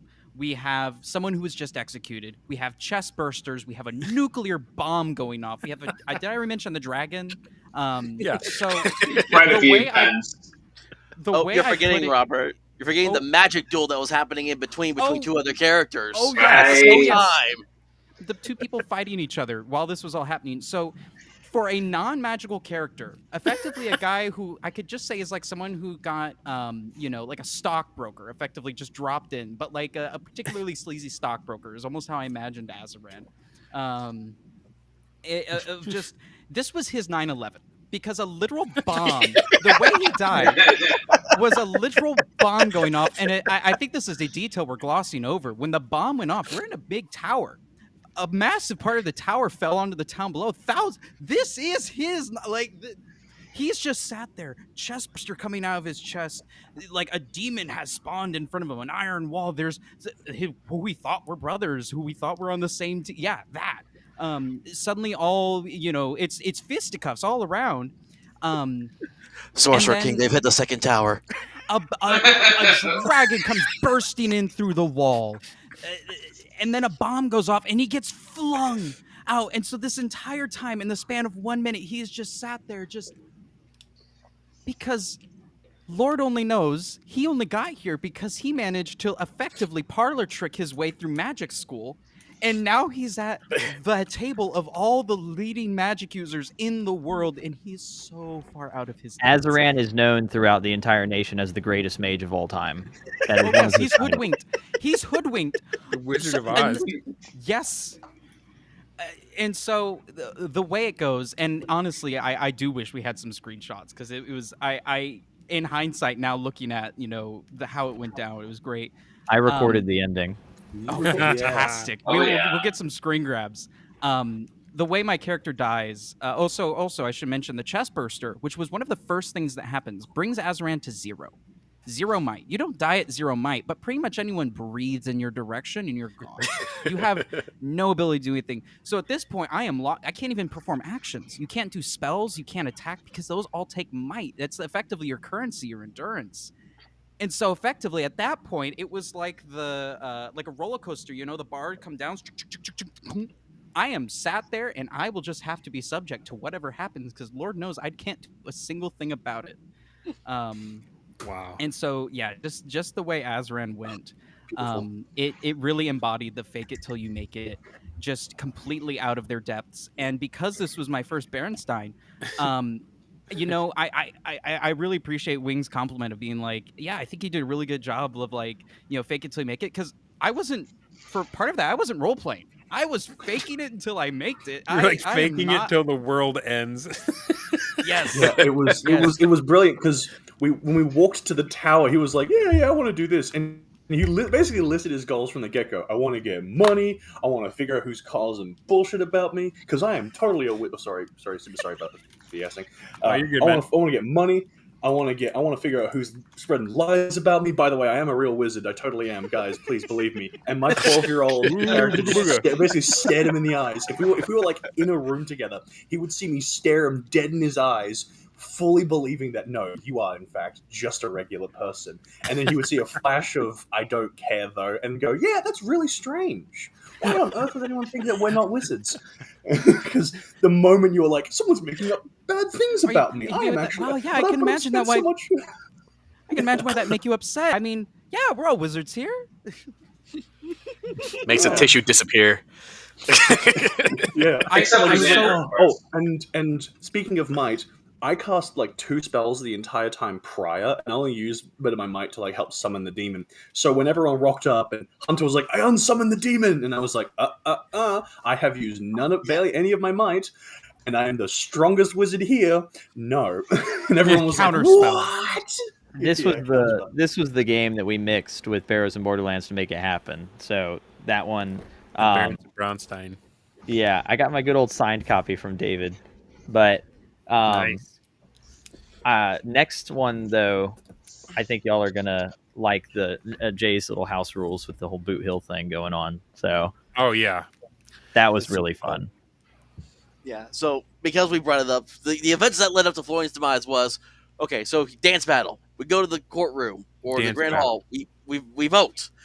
First thing, chest burster out of his chest, and I hadn't used any of my might yet, so he's down to like his. Did you like do it to the beat? Did you make it look like a move? I basically, yeah. Well, we did like dice rolls to see like who would succeed and who had like the better moves or something for that kind of dance battle.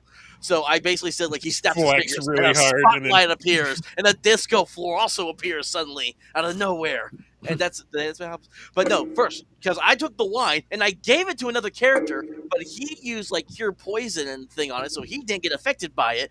I didn't do that though. So first, chest burster, then demon appears. I try to banish it. That gets counterspelled. Dragon suddenly appears. I can't do anything because I only had because after using the counterspell, I had no might left. Nuclear bomb goes off. I fail my save roll.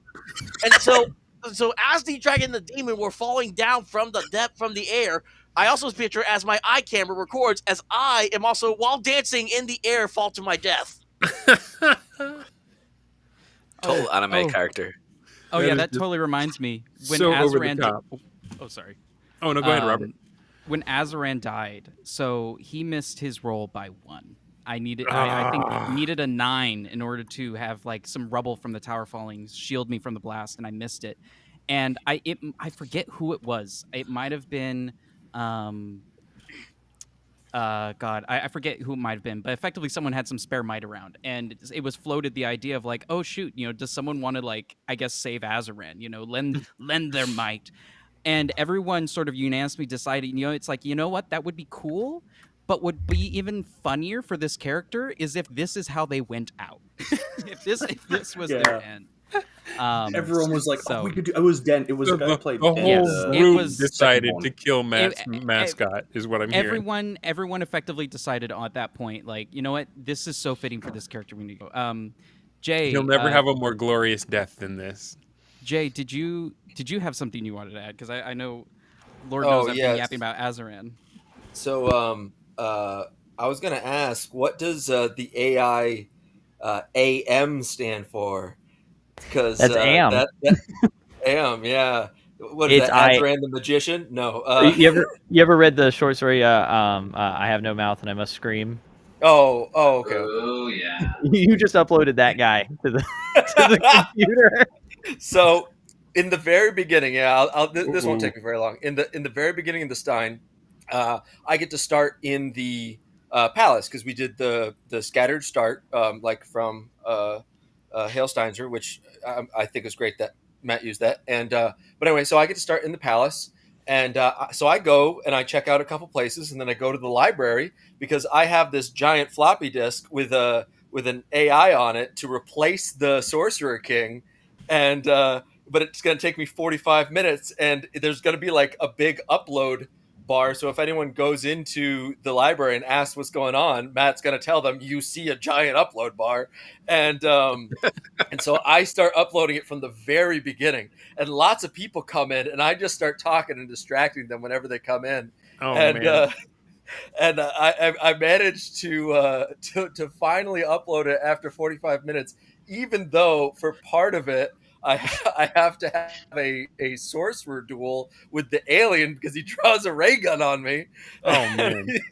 He's like, I really need to go to the catacombs, and I was like, why can't we go in here? And he goes, no, because there's something in the catacombs I got to show you. I was like, okay, and so like Amontillado. And so I was like, all right, he's coming after me, but whatever. I think I can handle it. So he goes down, and then I beat him on initiative, cast a hold monster, and the poor guy didn't know how long turns were, and so I'm like, no, you're held for 3 hours. And he was like, what? I offered him another character, and he was like, no, I'm chill. Someone will get me. And oh man, there's too much going on. And guess who showed up? Guess who showed up? Picked up the ray gun, and I'm holding the ray gun the rest of the game. And everyone's like, "That's a 12-year-old with a gun able to kill any one of us." What? You just see this guy frozen, and you're like, "Yoink, thanks, mister."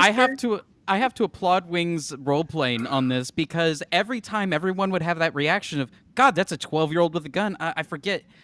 Den, the second prince, he took on sort of the vibe of a rootin' tootin'. Like he put on a southern accent, and so if like there's anyone you trust, and even he managed to convince him of like, no, it's best if I hold on to this, because every time he would come up with something along the lines of, oh, I'm holding it as evidence for so and so, and many times in a row, like he one after the other managed to convince people where there was no. If there was a confrontation, he managed to settle it. I was just amazed and appalled after the fact. I was like, "How did you?" The only thing every time I held it like a stick.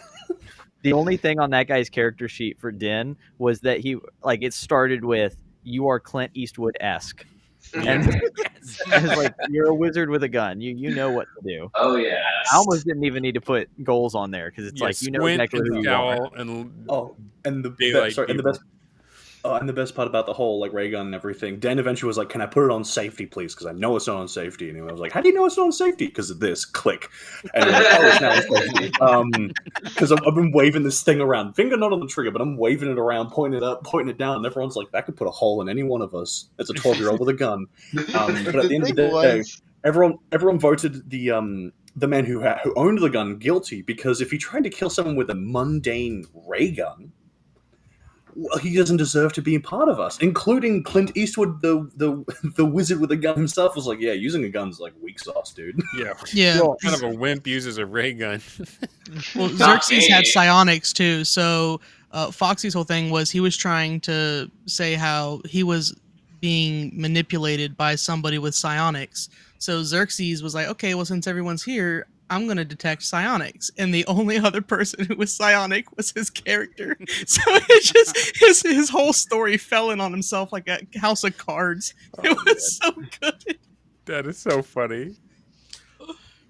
But meanwhile, while everything is going on and they're having like all these shenanigans down the catacombs, I have this random demon named Plogran the Impaler spawn in front of me, and he's like, "Take me to my master. I'm the king's pet. I have to clean up his fluids.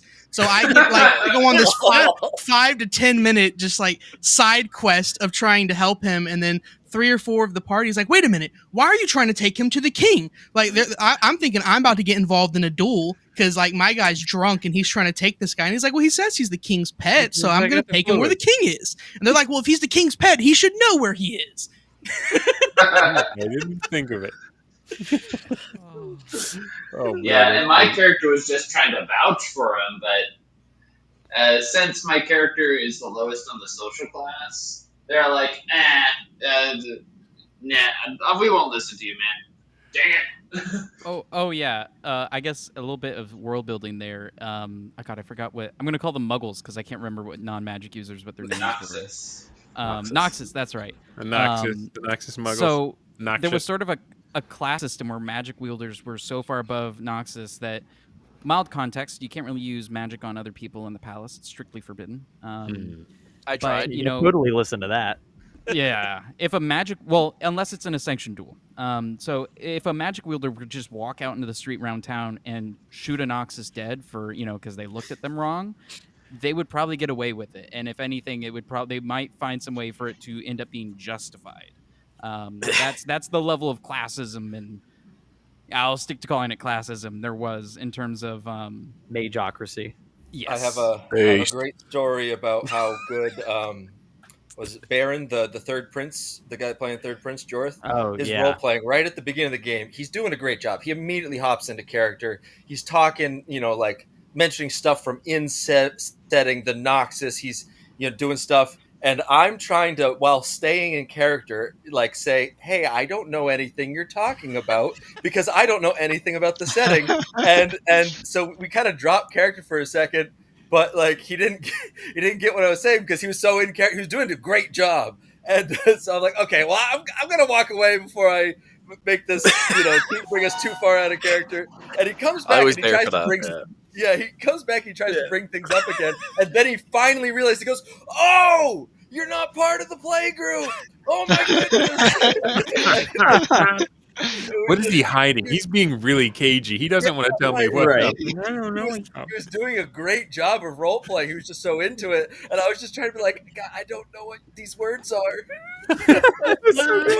Yeah, Jay had like an hour before the game where I gave him like a 5-minute quickly here's the primer, send it to you, figure it out. But yeah, no, Baron's roleplay was really good. Like I said, he was the other one that was voted as winner. He's buddies with Griff and them and the Arduin guys and stuff. Okay. So he's been roleplaying for many, many years. He's our old guy in the group. Well, now we've got 2 old guys, but so he knew he knew the assignment when I gave it to him, but it was the first time he had done a Stein style game, which was really cool. Yeah. But I also love that because again, my first character's goal, he was supposed to challenge Yoroth into a duel. So I was going like how the assassin in the first Assassin's Creed was like, no, we shall let God decide who is victorious. So I was going, we shall let the gods decide, duel me, and he's just like, no, duel me, no, duel me, no. And the best part was you were like, in the first 30, maybe 10, 20 minutes, you were kind of I need to talk to you out here in the corner, being kind of cagey and quiet, and then I was like, oh, they must be cooking something up, and I might try and get it. Oh, you just want to throw hands with a guy who's on trial for a necromancy. Okay, I'm gonna step back. This will be too obvious if I go, yes, I want someone to die, so I'm just gonna step back a little bit. Dunder, has this convinced you to come play a Stein with our table too? Heck yeah, man! I want to play. I was gutted that I had to miss out. You guys know I get that FOMO. I'll warn you guys, both times that I've been in a Stein with Dunder, he has poisoned somebody. One time it was himself that got poisoned as well. Yeah. By himself. Every time I'm listening to the show, it's just like, oh yeah, I got killed kind of early, but I tried to poison everyone. So, yeah, my job was I was kicking myself too because I should have written the other person's name that knew I was going to poison him. I should have written his name on a piece of paper so when they found our corpses, they had that guy's name, and then I would have just won. I don't know, what's the other poisoning that you're talking about? Didn't you poison somebody in Space Stein? Or am I Juice Oh, mistaken? well, You I drugged him. sedated them. I was a Sedated. doctor. Potato. Yeah, exactly. Poison. One road for another. He was Some gonna people- shoot Jay. He was gonna shoot Jay, and so I sedated him, and then Jay turned into a thing and ate me. So But he didn't Yeah, know by I the was way, the thing at the time. I'm still salty about Jay turning into into the thing on the ship. I'm 'cause salty about me turning into. Dude, when I tell you that I was basically gloating about the fact that all of us on the ship were going to win. I was like, we're gonna go back to my home planet. We're gonna have all the gold in the universe. And then you guys start coming on board. I'm like, yes, let them on board. Our crew gets bigger. And then you walk in and you're just like, are any of you wearing vac suits? And I was like, oh no. Oh no. Well, here's what I hated about what Jay did to me in that Stein. That was the one where I was finally going to be a good guy. I was going to shake this rep that I have that Dunder always shoots first. I got the Han Solo curse, and I was playing him a doctor. I didn't have a single weapon. I was playing him straight up. I helped everybody. I cured your guy, Matthew. You got burnt up or something.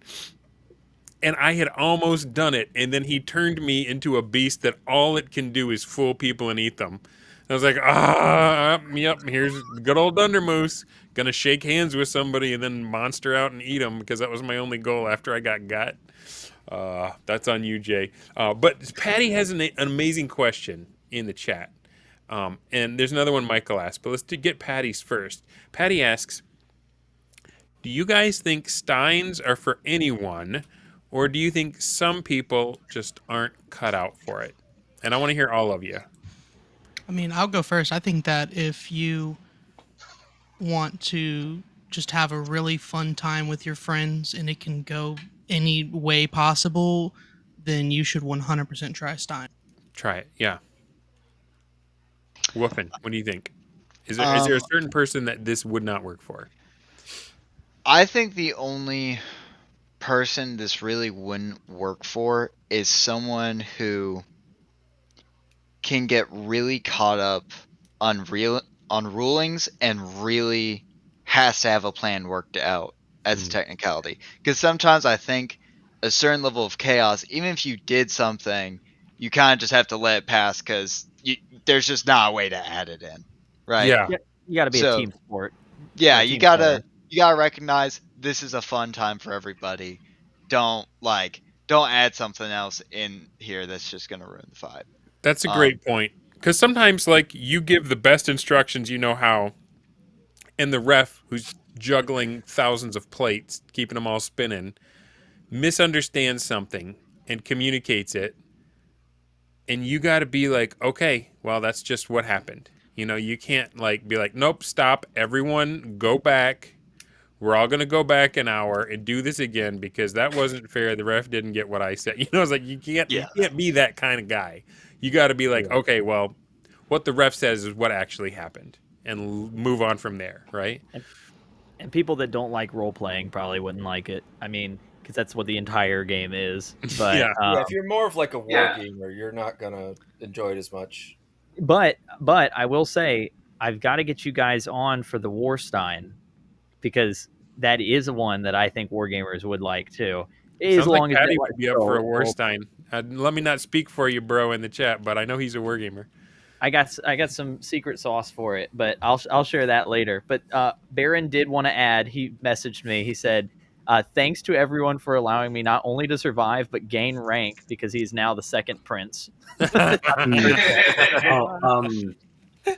I was on the mention of wargaming and, like, you know, people playing a Stein and everything. I mentioned it in the comments here to Patty, but from my neck of the woods on the old Twitters and everything, or X as the name is, the Warhammer group and everything, we have a saying of, you know, Warhammer is for anyone, not everyone, because anyone can be chill. Anyone can shed the idea of everyone having to be on level with everyone else's stories. Anyone can, you know, go with the flow, be chill about it, do what your character needs to do, and revel in the chaos. But not everyone can do that. Some people really do want that rigidity of, you know, of like the story. But then anyone can possibly be chill about it. And I feel the same way for war games with their stricter rules of like, you know, just get into it and embrace the chaos. Well, the other thing Just because you like too Chaos is Marine. that Mm. the different types work better for different people. So, for example, if you have the one that we played in this game, the traditional Wesley's Bronstein style, where it's just on. It's almost like it's close to a live LARP.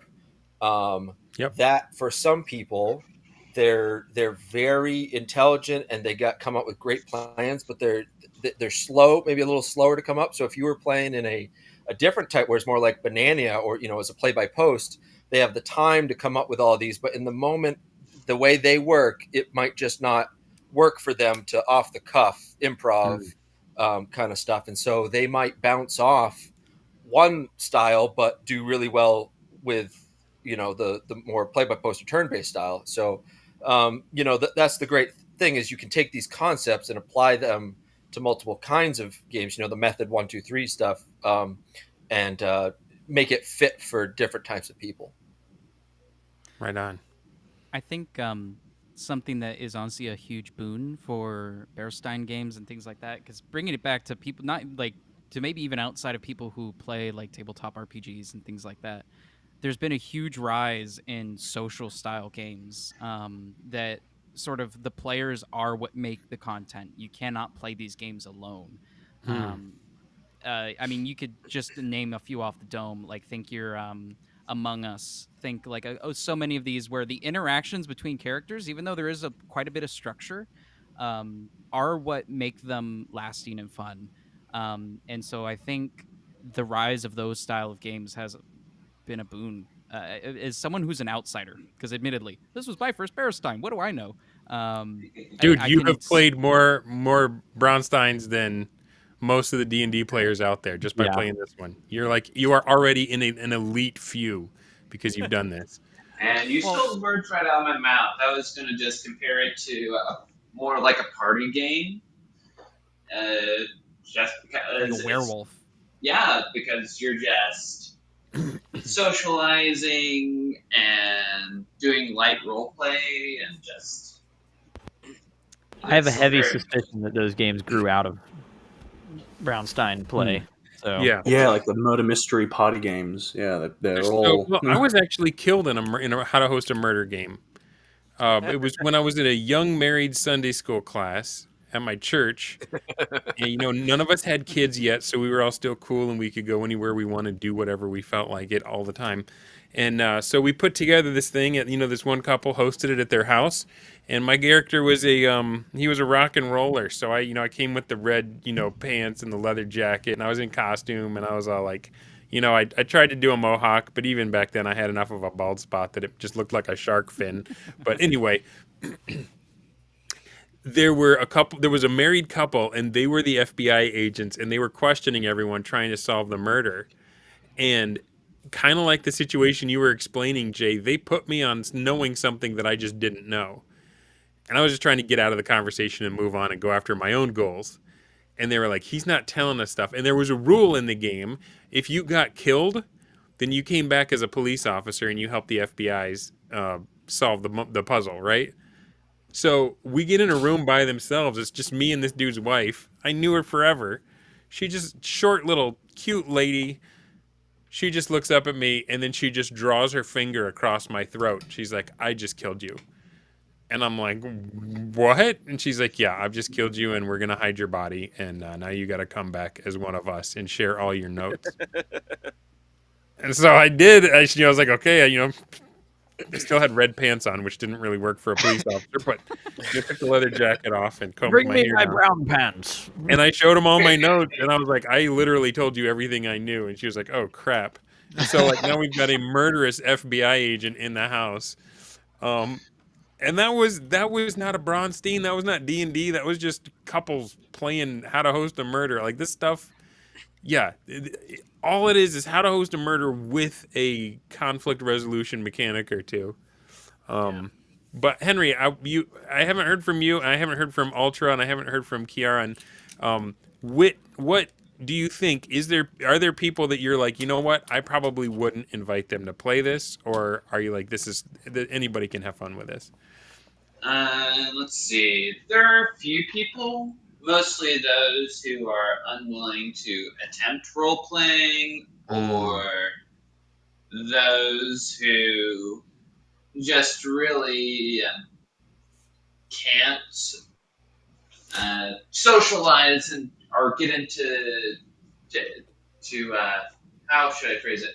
Court drama.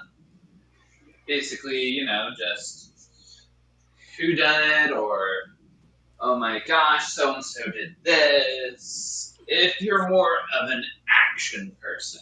Yeah. Someone who's not going to lean into that role playing aspect and just in a way that's not conducive to role playing, be a brass tacks, go, I don't care about my character. I effectively not insert themselves into the character. Yeah. Basically, yeah. My character wants you to tell him this. Sometimes not even that, just applying their own. I imagine like just applying their own sensibilities, and it's like you're an alien. Why? Yeah, you wouldn't be. You are thinking not that. acting regal, Baron. For example, like someone is supposed to be like a murderous killer, but they're like, oh no, I don't want to be a killer, and they just go off the rails, and you're like, that was me in Moonstein. I didn't want to be a killer, but Jeffro made me murder everyone. Too dang bad. Yep, that's how it shook out. Yeah, so it really does take just a different mindset, just because of how much more interaction it requires from you. But see, to me, while this was a BarrowStein, to me, because I'm so much more I lean more into that role playing aspect of TTRPGs. It was no different to me than any other game when I'm playing. It was just a different set of rules that went with it. And so it felt the same to you as a normal session of D&D. Yeah, with the exception that it was more focused on like the political intrigue, which is funny because I don't like the World of Darkness games because of their political intrigue. But I was perfectly fine with this BarrowStein game. And what we got to do and all that. Now, given I didn't get to do much political intrigue because I got twice. Yeah, because you blew up and a chest burster. Blew up and blown up. 2 for 2. Yep, but it does take a certain mindset, I think, a little bit. But I mean, if you're able to like tweak that part of you to like really get yourself into it, it is possible, I think. But don't force yourself into it. If it's not for you, it's not for you.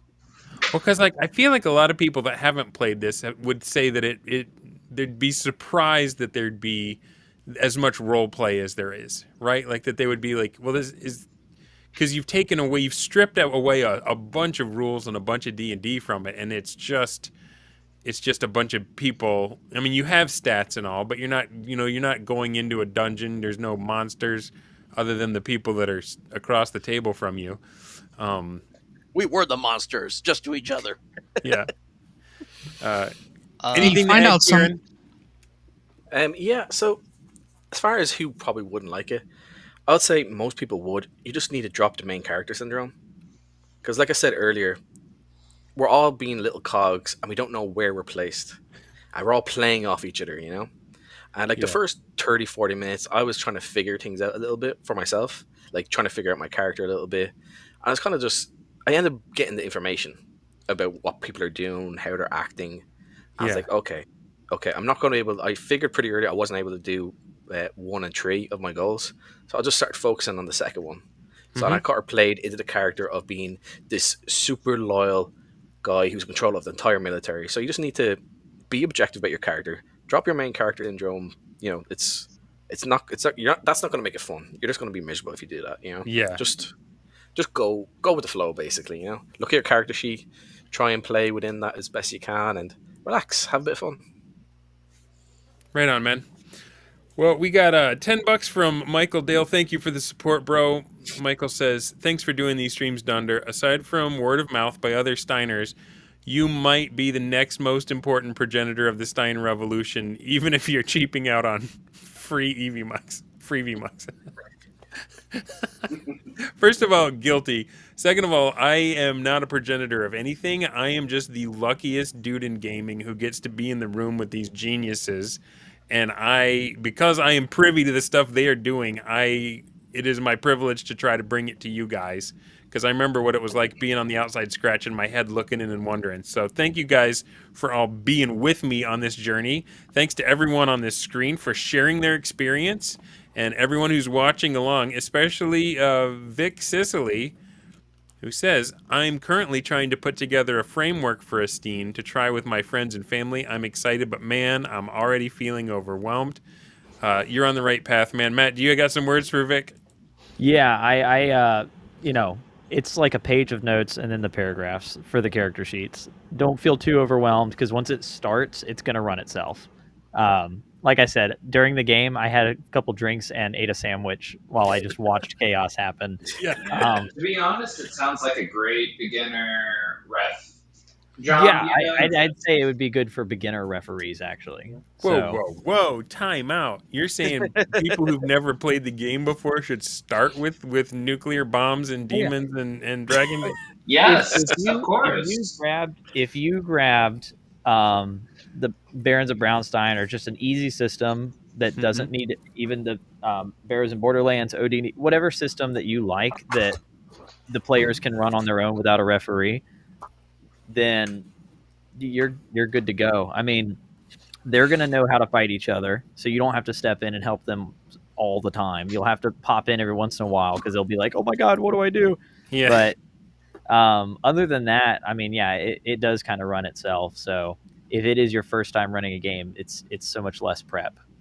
You just have to make one building, one place, and not even the whole place, just a few rooms in that place.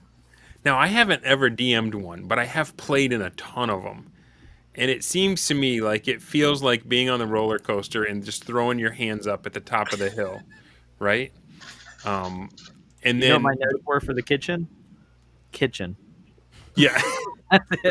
But you as a DM get to be just as surprised as the players. And when does that happen, right? So yeah. I was going to even hazard to say that for those who are really just want to dip their pinkiest toe in there, all it really felt like you needed was 2d6 to just crack open a Monopoly set. Say 7 is free, get 7 or higher is easy things, 8 or higher is medium things, 9 or higher is hard things, and just go. Baron says you can do it with rock, paper, scissors. Yeah. Oh, yeah. So I have run it with rock, paper, scissors, and thumb wars. I've run it in person. Oh my God. That's awesome. I think if you guys want some thought on this, if you want a little bit of structure, I put a link in the chat. Browser is something that the BarrowStein put out for free. It's got 2 or 3 essays about this style of game. It's got a bunch of factions that you can just pick up and run.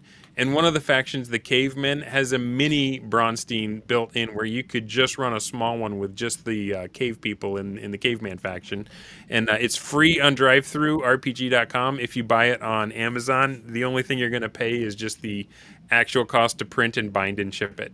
So I think it's like $4 or $5 on Amazon. So if you're like, I'm almost ready, I've been watching your show, Dunder, and these guys are having a blast. They're having fun like I can't believe. If you just need that little nudge, pick up Browser for free, read those essays, and then just go nuts with your own campaign. I think JB was trying to say something earlier, so I just want to make sure he got a chance to speak up real quick. Thank you. Go ahead, JB. Oh yeah, so I was just chiming in with the Stein-esque type gameplay, and I think that if you are feeling any kind of timidness to getting into the genre of tabletop games, this would be, in my opinion, one of the best ways to start if you have the opportunity. Because you don't have to worry about THAC0. You don't. There's so many mechanics that you can end up getting lost in. So much math that you might have to be doing, and all you're doing is just saying, okay, this is what my character is about. I have these little bits of things. Now let me loose so I can go have fun with my friends. And everything just develops itself in this really unique and organic way. That's really refreshing. Awesome, JB. Thanks for sharing that. I think that might actually be the one to go out on. Matthew, I saw you tap your mic. Did you have like one more little button to put on this episode? No. I was just gonna agree with him and then plug my product. No, I'm just kidding. Y'all go pick up Barrows and Borderlands. We did just start opening up the Discord to the community too. So there'll be you guys can find the Discord link up on my drive-through. So we've got more community games, and you guys will get a chance to potentially hopping into a Stein style game. We got more coming up, and my world gets destroyed all the time, so let's just let it keep happening. Yeah. So Nuclear destruction. exactly. Right on. yeah. That's all I've got. It's reached all the way down to land coming down. on. I know some of us in other parts of the world, it's like the middle of the night there. I really appreciate your stamina and your diligence to come on, and hopefully this isn't the last thing we get to collaborate on together. And yeah, that being said, have a great night. Thanks for watching. Make sure if this stuff is like intriguing to you and you don't know about it, go ahead and subscribe to my channel, and we'll catch you guys for the next one.